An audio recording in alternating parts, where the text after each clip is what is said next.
Hello friends, welcome to Gyansheela Education. तो इस video में मैं आपको 3 क्वालिटीज़ ऐसी बताने वाला हूं जो आपके अंदर होना ही चाहिए अगर आपको टॉप 100 में रैंक लगानी है। तो देखो क्या होता है ना, ये तो आपको पता होगा कि लाखों बच्चे इन एग्जाम्स की तैयारी करते हैं, चाहे CHSL की बात करो या CGL की बात करो, लेकिन कुछ का ही सिलेक्शन होता है। तो सिलेक्शन जो होता है ना, उसके पीछे कुछ बेसिक क्वालिटीज़ होती है, उन सब बच्चों में कॉमन होती है। अगर आपको सिलेक्शन चाहिए, इवन मैं कहूँगा कि अगर आपको अपनी ड्रीम पोस्ट चाहिए, जो सपना आपने देखा है, जिसके लिए आप एस्पायर कर रहे हो, वो पोस्ट आपको चाहिए और अपनी पसंद की जगह आपको पोस्टिंग चाहिए, तो कुछ बेसिक क्वालिटीज़ आपके अंदर भी होना चाहिए। क्योंकि आपके लिए सबसे इंपॉर्टेंट चीज़ क्या है, इस एग्ज़ाम में अच्छा स्कोर करना, तभी जाकर के अच्छी रैंक आएगी।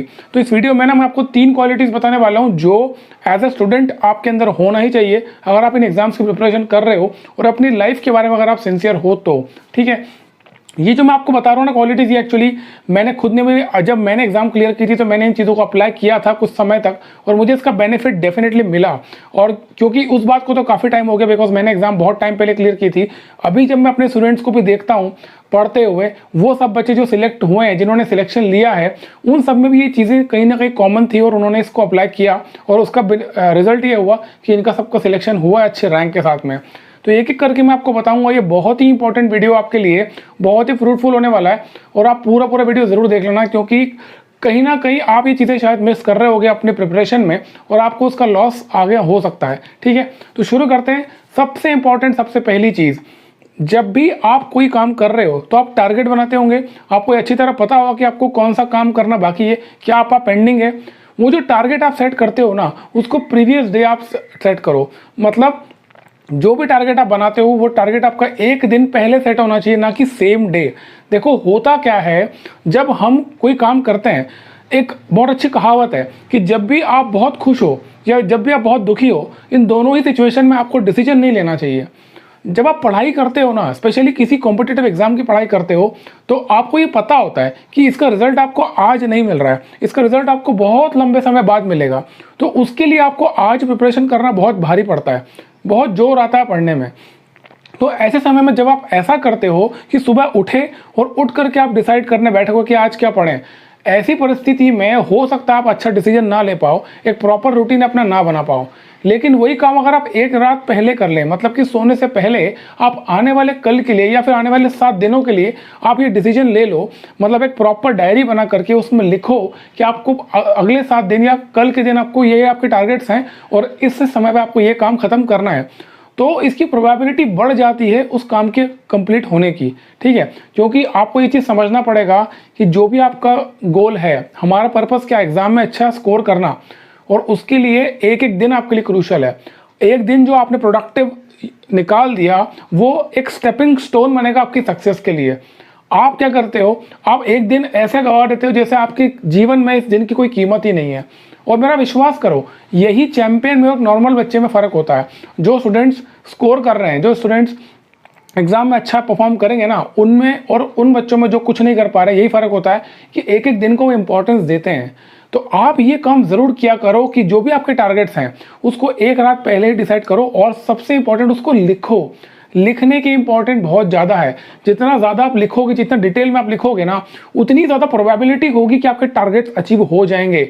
बिकॉज क्या होता है, जब आप काम करने जाओगे, जब आप पढ़ने बैठोगे ना, तो आप बहुत ज़्यादा स्ट्रगल करोगे अपने आप से, आपका पढ़ने में मन नहीं लगेगा, आपका ध्यान यहाँ वहाँ जाएगा, किसी फ्रेंड ने फ़ोन लगा दिया या कोई कुछ भी ऐसी चीज़ जो आपको डिस्ट्रैक्ट करती है, अगर वो आपके सामने आ गई तो पॉसिबिलिटी है कि आप काम छोड़ दोगे।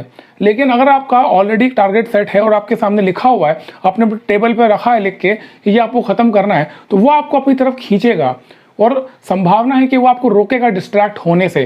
ठीक है, तो ये काम बहुत ज़रूरी है। और मैं देखता हूँ कोई बच्चों को ये जो गलती करते हैं, एक टारगेट सेट नहीं करते हो, टारगेट जो है वो एक रात पहले नहीं बनाते हैं। तो अभी से ये करना, अगर आपने नहीं किया है तो आप ज़रूर करना, अपना टारगेट सेट करो। जो भी आप कल करने वाले हो उसको रात को लिख करके रख लो और फिर कल केवल आप उसको एग्जीक्यूट करो। ठीक है, सबसे पहली इंपॉर्टेंट चीज़ ये आपको करना है। दूसरी इंपॉर्टेंट चीज़ मॉक टेस्ट को लेकर के है। मैं देखता हूँ कई बच्चे ऐसे होते हैं जो डेली मॉक टेस्ट लगा रहे हैं, डेली या फिर एक दिन छोड़ के मॉक टेस्ट लगाते हैं। आपको देखो सबसे पहले समझना पड़ेगा कि मॉक टेस्ट की इंपॉर्टेंस क्या है, मॉक टेस्ट आप क्यों लगाते हो। मॉक टेस्ट लगाने के पर्पज है ना, दो कारण होते हैं, दो इंपॉर्टेंट कारण है मॉक टेस्ट लगाने का। पहला कारण तो ये कि आप एक कंट्रोल्ड एनवायरनमेंट में एग्जाम दो, मतलब जब आप एग्जाम दोगे फाइनली तो वहां पर एग्जाम का प्रेशर होता है, कई सारी चीजें ऐसी होती है जो कि आपको हैंडल करना होती है उस समय पे अपार्ट फ्रॉम अपीयरिंग एग्जाम। तो वो चीज़ आप क्रिएट करो अपने आप के लिए, है ना, तो वो कहीं ना कहीं एक आपको हेल्प करेगा। एग्जाम के दिन जब आप जाओगे तो आपको एक नॉर्मल सिचुएशन लगेगी। तो ये कंट्रोल्ड एनवायरनमेंट क्रिएट करना अपने आप के लिए कि सीमित समय में एक एनवायरनमेंट में एग्जाम के एनवायरनमेंट में आप कैसे परीक्षा दे सकते हो, कैसा आपका मेंटल स्टेट रहता है। पहला एडवांटेज तो ये होता है। और दूसरा इंपॉर्टेंट जो पर्पस होता है एग्जाम मॉक टेस्ट देने का, वो ये होता है कि जब आप मॉक टेस्ट देते हो तो आपको ये पता चलता है कि आप कहाँ कम पढ़ रहे हो, आपकी कमजोरी क्या है। अब होता क्या है ना बच्चों, आप लोग क्या कर रहे हो, आप लोग सिलेबस खत्म नहीं करते, आपका जो पूरा जो सिलेबस है या जो भी प्रैक्टिस है सेट्स है वो खत्म नहीं हुए और आप पहले ही मॉक टेस्ट लगाना स्टार्ट कर देते हो। इससे आपका नुकसान क्या होता है, आपका स्कोर कम आता है और आप फ्रस्ट्रेट हो जाते हो। आपको लगता है कि मैं परफॉर्म ही नहीं कर पा रहा, पता नहीं क्या होगा। आप मॉक टेस्ट जो लगाते हो ना, वो हफ्ते में एक मॉक टेस्ट लगाओ और उसको ऐसे लगाओ कि आप जिस दिन मॉक लगा रहे हो ना उस दिन आप चाहो तो कोई काम मत करो, आप केवल मॉक लगाओ। क्योंकि मॉक टेस्ट जो है ना वो एक ऐसी चीज़ है, वो आपको बता रहा है कि आपकी कमजोरी क्या है। आप मुझे एक बात बताओ, आपका सपना है असिस्टेंट इन एमईए, है ना, एमईए के अंदर एसओ बनना है, तो उसके लिए क्या करना पड़ेगा, उसके लिए आपको टॉप 100 में रैंक लगानी पड़ेगी कम से कम। टॉप 100 में रैंक आएगी तब कोई जाकर के आपको अपना ड्रीम पोस्ट मिलेगी। टॉप 100 में रैंक लगाने के लिए क्या करना पड़ेगा, आपका ओवरऑल जो स्कोर है एग्जाम के अंदर वो अच्छा होना चाहिए। और आपके एग्जाम में जो ओवरऑल स्कोर है वो कब अच्छा होगा, जब आप मैक्सिमम स्कोर करोगे अलग अलग सेक्शंस में, आपके इंग्लिश में, आपके क्वांट में, रीजनिंग में, जीए में, हर जगह आपका स्कोर एक्स्ट्राऑर्डिनरी होगा। और आपका जो स्कोर है हर सेक्शन में वो एक्स्ट्राऑर्डिनरी कब होगा, जब आपको पता होगा कि आपकी वीकनेस क्या है, आपकी क्या कमजोरियां हैं। आप जब तक आपको पता ही नहीं है क्या कमजोरियां क्या, आप उस पर काम कैसे करोगे। ठीक है, मॉक टेस्ट क्या होता है ना, मॉक टेस्ट आपको ये बताता है कि आपकी क्या कमजोरी है, आप कहाँ पे कम पढ़ रहे हो और उसके ऊपर आप काम करो। ये फर्क है मॉक टेस्ट देने में। देखो कोई आपको पर्सनली नहीं बताने वाला है, कोई व्यक्तिगत तौर पर आपको नहीं बोलेगा कि यार तुम्हारा ट्रिग्नोमेट्री कमजोर है, तुम्हारा तो ग्रामर वाला पोर्शन वीक है ना, तुम्हारा हिस्ट्री कमजोर है, कोई नहीं बोलने वाला है। ये आपको खुद को पता लगाना है। तो मॉक टेस्ट एक प्रकार का रिफ्लेक्शन है। अगर आप हफ्ते में एक मॉक लगाते हो या इवन 2 मॉक लगाओ तो उसका एनालिसिस भी बहुत अच्छे से करो। डेली मॉक लगाने की जरूरत नहीं है, बहुत बड़ी बेवकूफ़ी है। एक हफ्ते में फिलहाल एक मॉक लगाओ, एक मॉक ऐसे लगाओ कि 4 से 4.5 घंटे आप उसका एनालिसिस करो अच्छे से, कहाँ आप कमज़ोर पड़े। कई तरह की गलतियां होती है फ्रेंड्स, आपके कॉन्सेप्ट क्लियर नहीं हो सकता है, वहाँ अपने नंबर कट रहे होंगे। अपन क्वेश्चन को पढ़ नहीं पा रहे जल्दी से। अपन जब पढ़ते हैं तो स्पीड में पढ़ना होता है ना। कॉम्पिटिटिव एग्जाम में क्या होता है, क्वेश्चंस को जल्दी से पढ़ के समझना कि पूछा क्या है, तभी आप जल्दी उसको सॉल्व कर पाओगे। क्योंकि जब बड़े बड़े क्वेश्चंस होते हैं, जैसे कि आप टाइम एंड वर्क की बात करो, पाइप्स एंड सिस्टम्स की बात करो, या इंग्लिश में कॉम्प्रिहेंशन पैसेजेस की बात करें, या पैराजम्बल्स वाले क्वेश्चन है, ये एक एक क्वेश्चन आपका समय खाता है। तो यहाँ पर ये भी आपके अंदर एबिलिटी होना चाहिए कि आप क्वेश्चंस को जल्दी से पढ़ के समझ पा रहे हो। ठीक है, तो ये भी हमारा ड्रॉबैक हो सकता है कि हम क्वेश्चंस को पढ़ने में समय लगा रहे हैं, हम कैलकुलेशन मिस्टेक करते हैं। ये भी हमारा ड्रॉबैक हो सकता है कि हम जब क्वेश्चन सॉल्व करते हैं तो कैलकुलेशन मिस्टेक कर देते हैं, प्लस को माइनस लिख दिया, माइनस को प्लस लिख दिया। ठीक है, 2 × 2 को 2 + 2 लिख दिया। तो यहाँ पर क्या होता है ना, छोटी छोटी गलतियाँ, ये ध्यान की कमी होती है।